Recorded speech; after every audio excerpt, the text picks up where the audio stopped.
নমস্কার, সুপর্ণা স্টাডি কর্নারে সকলকে স্বাগত। আজ আমি কোডিং ডিকোডিং এর একটি পার্ট ক্লাসে দেখাবো। আজ আমি করাবো কোডিং ডিকোডিং। তো কোডিং ডিকোডিং শিখতে গেলে প্রথমে কিছু জিনিস জেনে রাখাটা দরকার। সেটা লেটার শিফটিং এর জন্য বা নাম্বারের ক্ষেত্রে যদি করতে চাও, তো সেক্ষেত্রে এই চার্টটা জেনে রাখাটা দরকার। দেখো আমি এই চার্টটাকে কিভাবে প্রিপেয়ার করেছি। প্রথমে আমি ফার্স্ট লাইনে এ থেকে এম পর্যন্ত লিখেছি। সেটা এ থেকে এম পর্যন্ত ফরওয়ার্ড হয়েছে কোন সাইডে? রাইট সাইডে। ঠিক তারপরেই দেখো সেকেন্ড লাইনটা আমি এন থেকে লিখেছি, এটা ফরওয়ার্ড হয়েছে লেফট সাইডে। তো ঠিক এইভাবে এই চার্টটাকে সাজাতে হবে। আর এখানে আমি এ এর কোড নাম্বার 1, বি এর কোড নাম্বার 2, সি এর কোড নাম্বার 3 এগুলো সব লিখে নিয়েছি। লাইক এস এর কোড নাম্বার 19। এভাবে এগুলো আমাদের কোডিং ডিকোডিং করার ক্ষেত্রে এই চার্টটা আমাদের অনেক হেল্প করবে, অনেক কাজে লাগবে। তো এই চার্টটাকে কাজে লাগিয়ে আমি প্রথমে কয়েকটা ম্যাথ তোমাদের করে দেখাই, তাহলে আরো সুবিধা হবে এটা এই চার্টটাকে বুঝে নিতে। চলো তাহলে প্রথম কোয়েশ্চেনটা দেখে নিই। প্রথম কোয়েশ্চেনটা কি আছে যে if cat is coded as DBU, how is dog written in that code? তো ক্যাট যদি ক্যাটের কোড হয় কি DBU, তাহলে ডগের কোড কোনটা হবে? তো এখানে চলো ম্যাথটা করে নিই। এখানে কি আছে? ক্যাট। তো আমি এখানে প্রথমে ক্যাটটা লিখে দিলাম, CAT, ক্যাট। এবারে দেখো এখানে কি আছে? ক্যাটের কোড DBU। তো আমি ঠিক সি এর নিচে ডিটা লিখলাম, এ এর নিচে বিটা লিখলাম, আর টি এর নিচে ইউটা লিখলাম। ক্যাটের কোড DBU। খুব মন দিয়ে দেখো, তাহলে এটা ভালোভাবে বুঝে নিতে পারবে। ক্যাটের কোড কি লিখলাম? CAT, ক্যাটের কোড হচ্ছে। তো এখানে ক্যাটের কোড হচ্ছে DBU। এবারে দেখো আমাদের এই চার্টটা কাজে লাগবে। এখানে সি এর কোড কি করেছিল? সি এর ক্যাট, CAT, তিনটে লেটার আছে, নিচেরটাও তিনটে লেটার আছে, খুব ভালো করে দেখো। এখানে সি এর কোড ডি। তো সি থেকে ডিতে আসতে গিয়ে কি হয়েছে? একটা নাম্বার ফরওয়ার্ড হয়েছে, দ্যাট মিনস +1 হয়েছে। খুব ভালো করে দেখো, সি এর পরের নাম্বারটাই ডি, তাহলে +1 ফরওয়ার্ড হয়েছে। আবার দেখো এ এ এর নাম্বারটা আছে কি বি, তো এর পরেরটাই বি, দ্যাট মিনস এটাতেও এ থেকে বি। তো এখানেও এ থেকে বি দেখো একটাই ফরওয়ার্ড হয়েছে। এবারে এখানেও আমি +1 দিলাম। এবারে নিচেরটাতে টি আর ইউ আছে, আর একটা বাকি আছে টি ইউ। দেখো টি তো ফার্স্ট লাইনে নেই, তো আমি প্রথমেই বলে দিয়েছিলাম যে ফার্স্ট লাইনে রাইট সাইডে ফরওয়ার্ড হচ্ছে, সেকেন্ড লাইনে লেফট সাইডে ফরওয়ার্ড। তো টি এর ফরওয়ার্ডে দেখো +1 ইউ হচ্ছে, তাহলে এখানেও +1 হলো। তাহলে আমি আমি এখানে খুব ভালো করে বুঝে গেলাম যে এখানটাতে যেটা কোডটা আনা হয়েছে সেটা সবকটাতেই +1 করে আনা হয়েছে।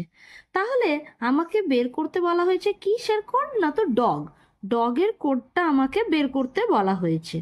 দেখো আমি এখানটাতে ঠিক যেভাবে আমি +1 দিয়ে কোডটাকে বের করেছি, ঠিক সেভাবেই আমি এখানটাতেও তাই করব। তো ডগ ফার্স্ট লেটার কি আছে? ডি।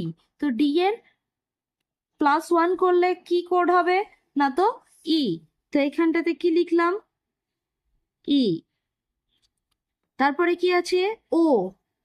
ও কোথায় আছে দেখো?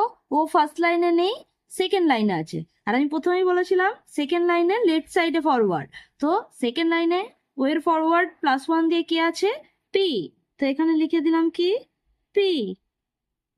তারপরে জি। জি দেখো এখানে আছে, +1 দিয়ে ফরওয়ার্ড করলে কি হচ্ছে? এইচ। তাহলে এখানে লিখে দিলাম এইচ। তাহলে এই যে এটা হয়ে গেল EPH, ভালো করে নোটিস করো, এটা হয়ে গেল আনসার। EPH। এইটা ঠিক যেভাবে আমি বের করলাম +1 ফরওয়ার্ড করে, এটাও ঠিক সেইভাবেই আমি বের করলাম +1 ফরওয়ার্ড করে। তাই আমাকে প্রথমটাকে আগে বের করে দেখে নিতে হবে যে কোন প্রসেসে হয়েছে, দেন সেকেন্ডটা অ্যান্সারটা এভাবে বেরিয়ে এলো। আমরা চলে এলাম নেক্সট ম্যাথে। কি আছে? If fish is written as EHRG, how is beer written? তো খুব ভালো করে দেখো এখানে কি লেখা আছে, ফিস। ফিসের কোড কি দিয়েছে? EHRG। তাহলে আমি প্রথমে সেটাই লিখবো, FI। একটু আমি গ্যাপ দিয়ে লিখছি তাহলে তোমাদের বুঝতে সুবিধা হবে, ওই কারণে আমি গ্যাপ দিয়ে লিখছি। তো ফিস লিখলাম। এবারে এর কোডটা দিয়েছে কি? EHRG। লিখলাম EHRG, এটা লিখলাম। তো এবারে দেখো এই লেটারগুলোকে খুব ভালো করে নোটিস করো। এই আগের নাম্বারটাতে, আগের ম্যাথটাতে কি ছিল? ফরওয়ার্ড করেছিল। বাট এটাতে কি আছে? এফ আছে, এফ এর কোড দিয়েছে ই, তার মানে এটাতে কি হয়েছে? ব্যাকওয়ার্ড হয়েছে। That means -1। এটা ফরওয়ার্ড হয়নি, ফরওয়ার্ড হয়েছিল বলে ওটা +1 ছিল আগের ম্যাথটাতে। আগের ম্যাথটা ভালো করে নোটিস করো আর এই ম্যাথটা নোটিস করো। দেখো এটাতে -1 এই কারণেই হচ্ছে, কেন কি এখানে ব্যাকওয়ার্ড হচ্ছে। আবার এখানেও তাই, আই থেকে এইচ আসছে, দ্যাট মিনস ব্যাকওয়ার্ড। এটাও দেখো এস থেকে আর -1 হচ্ছে। হ্যাঁ, এটা যদি আবার 2-3টে লেটার ব্যাকওয়ার্ড থাকতো তখন এখানে -1 এর জায়গায় যদি 3টে লেটার ব্যাকওয়ার্ডে থাকতো তাহলে সেটা -3 হতো, যদি দুটো থাকতো তাহলে -2 হতো, এভাবে। যেহেতু এখানে একটা করেই আছে তার জন্য এখানে -1 থাকছে। আবার এখানে এইচটাও তাই, দেখো -1 হলো, বা একটা ব্যাকওয়ার্ডে গেছে। তাহলে এইখানকার ফর্মুলাটা বা এই ম্যাথটা ঠিক কিভাবে এসেছে, এই কোডটা, সেটা আমরা খুব ভালো মতো বুঝে গেলাম। এবারে এই প্রসেসেই আমাকে এই বিআর এর কোডটা বের করতে হবে। তো বিআর এর কোড বের করার জন্য আমি এখানে লিখে দিচ্ছি BEAR, বিআর, এটা লিখে নিলাম। তো এবারে খুব ভালো করে দেখো, এগুলো যেহেতু সবগুলোই আমি ব্যাকওয়ার্ডে গিয়েছিলাম এটাতে, তাহলে আমাকে এখানেও তাই করতে হবে, এখানেও ব্যাকওয়ার্ডে যাবে। তো বি এর থেকে আমি প্লাস করছি, এখানে -1 করলে এটা হয়ে যাবে কি হবে না, তো এ। দেখো আমার বি এর ব্যাকওয়ার্ডে গেলে কি হচ্ছে? এ হচ্ছে। ঠিক সেরকম ভাবে ই এর ব্যাকওয়ার্ডে গেলে কি হবে? ডি। এবার এর ব্যাকওয়ার্ডে তাহলে কি হবে? এটা কোয়েশ্চেন আসতে পারে যে এর ব্যাকওয়ার্ডে তাহলে কি হবে, এর আগে তো কিছুই নেই। না, এর আগে যখন কিছু নেই তখন আবার ওই লেটারের একদম লাস্ট লেটারটা আসবে, অর্থাৎ জেড। এখানে কি আসবে? জেড।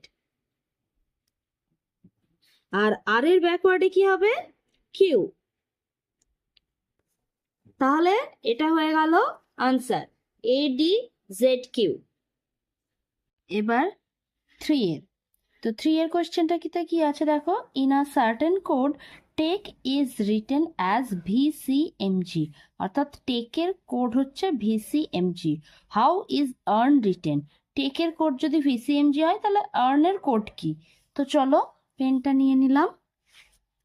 এবারে দেখো এখানে কি আছে? টেক।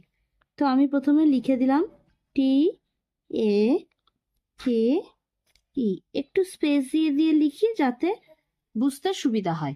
তো এখানে দেখো ফার্স্ট লেটার কি আছে? টি, আর এখানে ফার্স্ট লেটার কি আছে? ভি।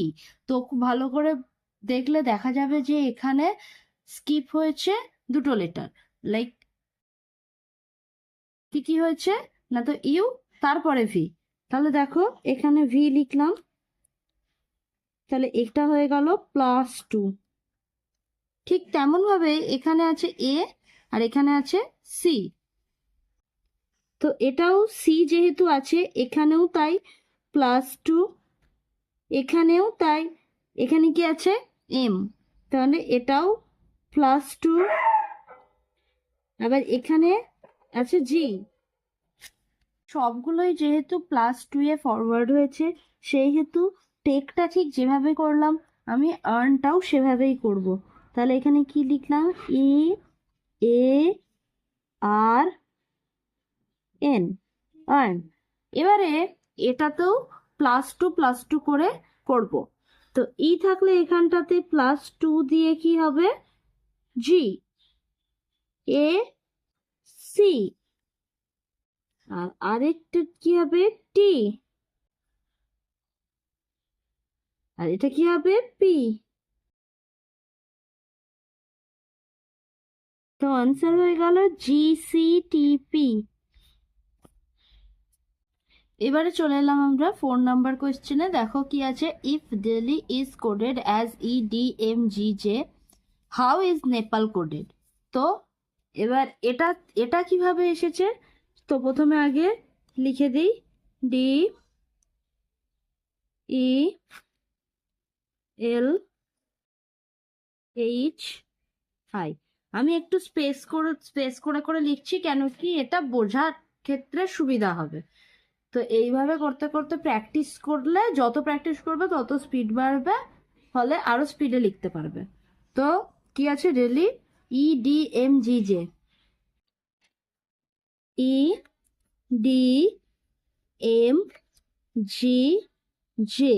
লিখলাম। তো দেখো ডি থেকে তে এলাম, এটা +1 হলো বা ফরওয়ার্ড হলো, এটা খুব ভালো মতো বুঝতে পারছি। আবার থেকে ডিতে এলাম -1, অর্থাৎ ব্যাকওয়ার্ডে গেল। এল থেকে এমে গেলাম, ফরওয়ার্ড হলো।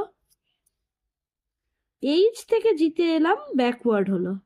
আবার থেকে যেতে গেলাম, ফরওয়ার্ড হলো। তো এইটা আমি যে প্রসেসে আনলাম বা যেভাবে আনলাম, ঠিক সেভাবেই আমাকে এটাও আনতে হবে। তো কি এখানে কি আছে, নেপাল, NEPAL, নেপাল, এটাকেও সেম ভাবেই করতে হবে। এবারে দেখো, এটা প্রথমে কি, এখানে কি ছিল, +1, তাহলে N থেকেও আমাকে +1 করতে হবে। তাহলে কি হবে, এখানে ও হবে। এটা কি ছিল, -1, তাহলে এখানেও তাই হবে, এখানে হবে ডি। তারপরেরটা কি ছিল, +1, তাহলে এখানে কি হবে, কিউ। তারপরেরটা কি, -1, এখানে যেহেতু এ আছে, এখানে -1 করলে বা ব্যাকওয়ার্ডে গেলে এটা হবে জেড। এবার কি আছে, এল, এটা কি হবে, +1, তাহলে এখানে হবে কি, এম। তাহলে এটার অ্যান্সার হয়ে গেল এটা। মানে এভাবেও হতে পারে, কোনোটা ফরওয়ার্ড, কোনোটা ব্যাকওয়ার্ড, কোনোটা ফরওয়ার্ড ব্যাকওয়ার্ড একসঙ্গে। তো এইটা একটা টাইপস গেল কোডিং ডিকোডিং এর বেশ কয়েকটা টাইপ হয়। তো আমি এক একটা পার্টে ভিডিওগুলো নিয়ে আসবো, তোমরা সেই পার্টগুলো দেখে নিতে পারো। প্রত্যেকটা পার্ট দেখে নিলে আশা করি কোডিং ডিকোডিং খুবই ইজি হয়ে যাবে। তো আজকের ভিডিওটা কেমন লাগলো অবশ্যই জানিও। চ্যানেলে নতুন হলে সাবস্ক্রাইব করে পাশে থেকো।